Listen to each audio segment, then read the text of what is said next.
Muito boa noite, tudo bem com vocês? Espero que esteja tudo bem. Eu tenho esquecido de falar meu nome e tenho esquecido de dar o número do meu telefone. Meu nome é Orlando Brasil, meu telefone é 999-645836, é telefone Zap, ok? É, Está aberto para dúvidas, alguém discordar, eu pedi para que me ajudassem quanto àquela informação dos diáconos na igreja romana, né, que eu não lembro na minha época de ter diácono. Eu acho que diácono na igreja romana é coisa mais recente. Tá? Mas eu pedi para quem alguém que tem essa informação me ligar e falar, olha, sempre teve diácono, ou a partir de uma época para cá. Eu também falei que antigamente só os sacerdotes que forneciam, né, não, que serviam, né, a hóstia na Eucaristia, mas hoje parece que já tem outras pessoas que já têm essa autoridade, os ministros da Eucaristia, se não me engano o nome. Mas de todos que estejam ouvindo aí, por favor, ligue para mim e me informe aí se eu estou certo ou não. Eu tenho a impressão que sim. Vamos dar continuidade, nós falamos sobre a instituição dos diáconos e a gente vai falar agora sobre um diácono muito especial chamado Estevão. Estevão pode ser chamado, ou é, o primeiro mártir do cristianismo, a primeira pessoa que vai morrer em nome de Jesus. Tá bom? Vamos lá? Diz assim, Atos capítulo 6, versos do 8 até o 15. Estevão, cheio de graça e poder, fazia prodígios e grandes sinais entre o povo. Levantaram-se, porém, alguns dos que eram da sinagoga, chamada dos libertos, dos sirineus, dos alexandrinos e dos da Cilícia e da Ásia, e discutiam com Estevão. E não podiam resistir à sabedoria e ao espírito pelo qual ele falava. Então, subornaram homens que dissessem: temos ouvido este homem proferir blasfêmias contra Moisés e contra Deus. Verso 12: sublevaram o povo, os anciãos e os escribas, e investindo, o arrebataram, levando-o ao sinédrio. Apresentaram testemunhas falsas que depuseram: este homem não cessa de falar contra o lugar santo e contra a lei, porque o temos ouvido dizer que esse Jesus, o Nazareno, destruirá este lugar e mudará os costumes que Moisés nos deu. Todos os que estavam assentados no sinédrio, fitando os olhos em Estevão, viram o seu rosto como se fosse rosto de um anjo. Então, nós falamos que houve carência, algumas famílias estavam sendo esquecidas com relação à assistência social, né? Especialmente a questão da alimentação. Então, eles escolhem 7 homens de bom testemunho, para servirem à mesa, enquanto os outros continuariam pregando e orando. Um desses 7 homens chamava-se Estevão. Não obstante, o Estevão era um homem de grande sabedoria espiritual, né? O texto diz: Estevão, cheio de graça e poder, fazia prodígios e grandes sinais entre o povo. Então, ele, apesar dele servir à mesa, dele dar assistência social, mas ele também tinha o seu lado ministerial na questão espiritual, né? Inclusive de fazer milagres, né? Prodígios e grandes sinais entre o povo. Então, Estevão é aquele homem que nós podemos dizer, era um homem cheio da unção, era um homem cheio do Espírito Santo. E a gente vai ver isso mais ainda no texto que já foi lido aqui. Então diz o seguinte: levantaram-se, porém, alguns que eram da sinagoga, ou seja, o pessoal dos judeus, né? Da sinagoga, chamada dos libertos, dos sirineus, dos alexandrinos e dos da Cilícia e da Ásia, e discutiam com Estevão. Então, o pessoal da religião mais antiga, né, procuravam defender a religião que Jesus combateu. e que Estevão, por sua vez, também combatia enquanto ele falava em nome de Jesus, né? Isso aí, o meu telefone está aberto, se alguém quiser mais detalhes sobre a diferença entre essas duas religiões, tá? Nesse momento agora eu não vou falar, mas se alguém quiser falar comigo fora, no telefone, no WhatsApp, eu estou disponível. Agora aqui eu vou falar sobre Estevão, tá? Eles procuravam discutir com Estevão. Já viu roda de crente, quando um crente quer saber mais do que o outro, ou quer dizer que sabe mais do que o outro? Você já viu isso? Vocês já viram isso em algum lugar? Ih, eu tô cansado de ver isso. Tô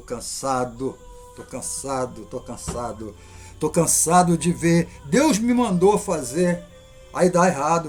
Aí eu pergunto, foi Deus que errou ou você que entendeu Deus errado, ou não foi Deus que falou com você?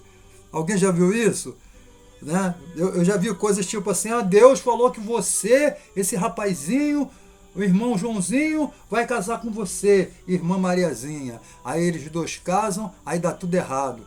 Aí o que foi?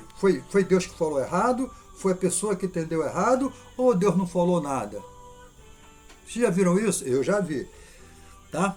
E quem não viu, acontece e muito. E muito.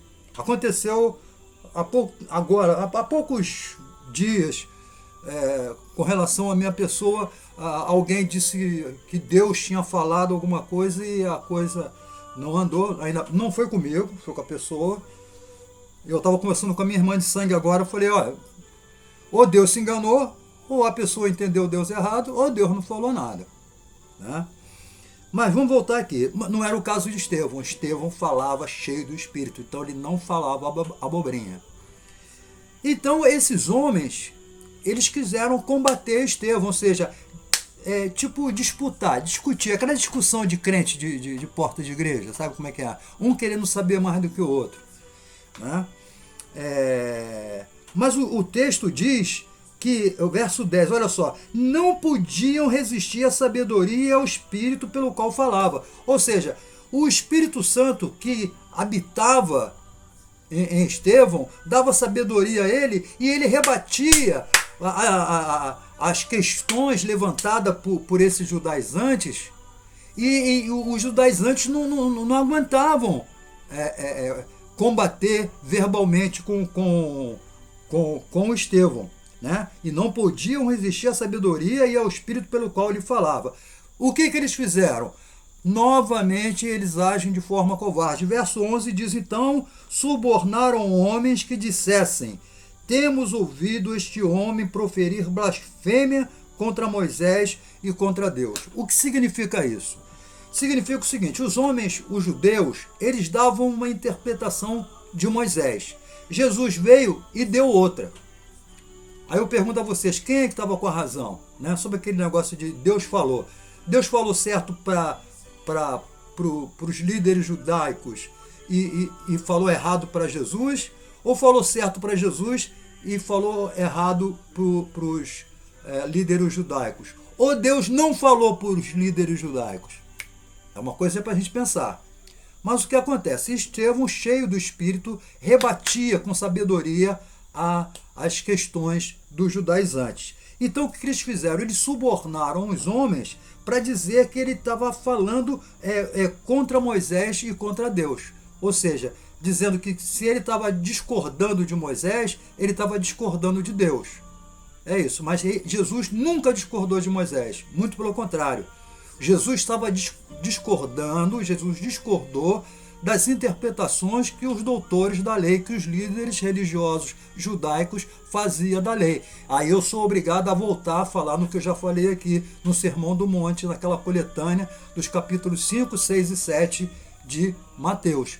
Quem não leu, está perdendo. E quando for ler, canetinha na mão e um bloquinho. Vai lendo e vai anotando. Tá? Aí liga para mim, olha só, Jesus falou isso assim, assim. Tá? Meu zap, eu já falei no início, né? 39645836. Pode ligar para mim. Então subornaram dizendo que ele estava falando contra Moisés, mas ele não estava falando contra Moisés. Ele falava contra as interpretações que os líderes judaicos faziam. Então eles sublevaram o povo, os anciãos e os escribas, investindo contra Estevão, e levaram Estevão ao Sinédrio. O Sinédrio, eu já falei aqui, é um grupo de homens que forma uma espécie de um tribunal na cultura judaica. Eu já falei aqui, a política e religião se mesclam. Então, o Sinédrio é, ao mesmo tempo, político, administrativo, como se fosse um senador, um deputado, né? Mas, ao mesmo tempo, é um sacerdote. Então, ele tem essas duas autoridades. Né? E, conforme eu já falei aqui, em alguns casos, até na área da medicina, eles davam palpite também. Isso eu já falei, não vou tornar a falar.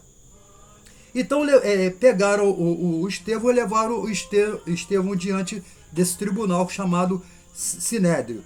E o verso 13 diz o seguinte: apresentaram testemunhas falsas que depuseram. Testemunhas falsas que depuseram contra Estevão. O que eles depuseram contra Estevão? O que eles disseram contra Estevão? Este homem não cessa a falar contra o lugar santo. O lugar santo é o templo. Tá? E contra a lei.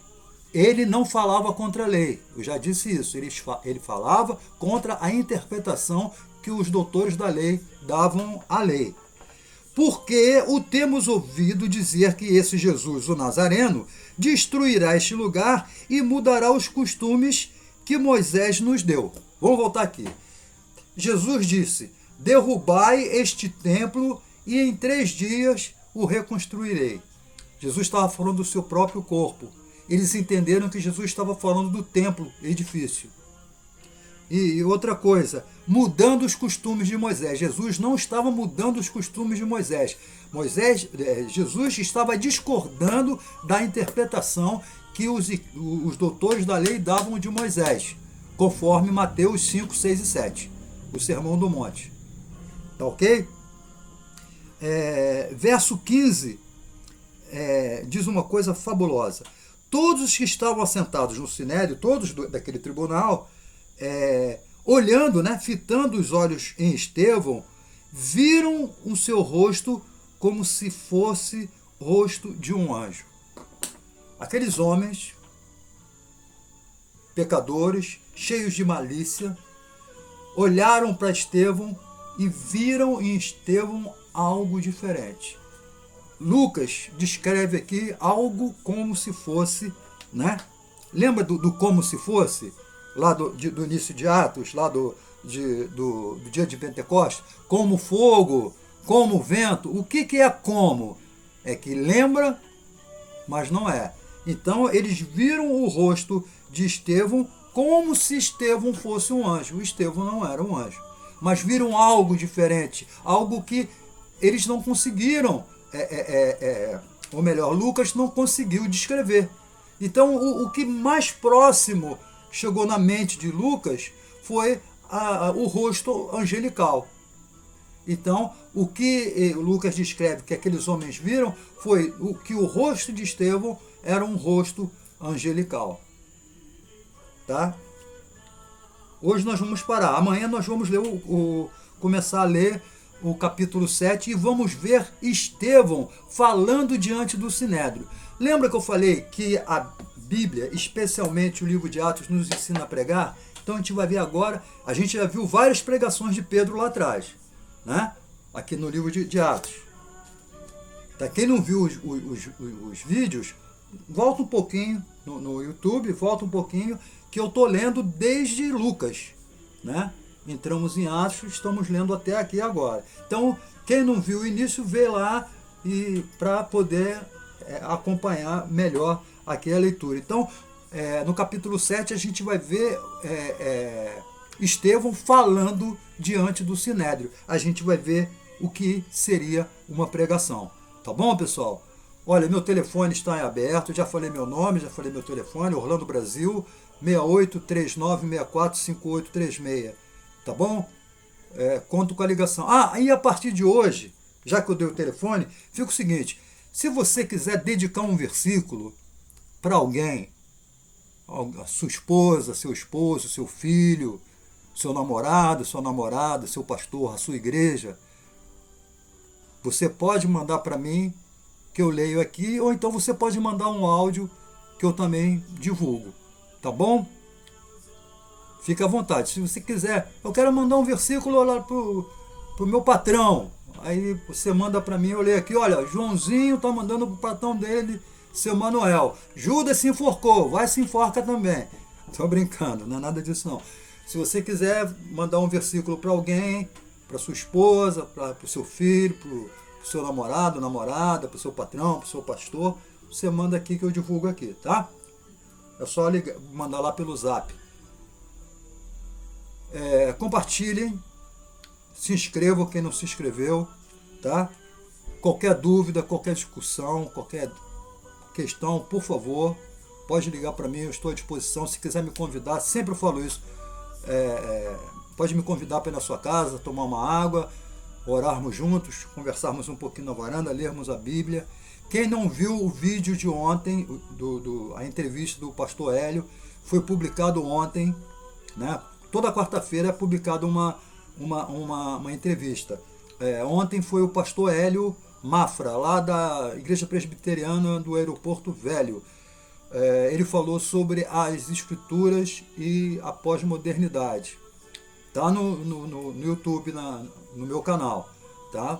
Pode ir lá ver de novo, ou ver, se vocês quiserem, se você quiser ver alguns dos vídeos anteriores, estão lá também, e qualquer dúvida, anota e liga para mim, tá bom? Orem por mim, uma boa noite, Deus abençoe a todos, e esse mal já está passando, tá?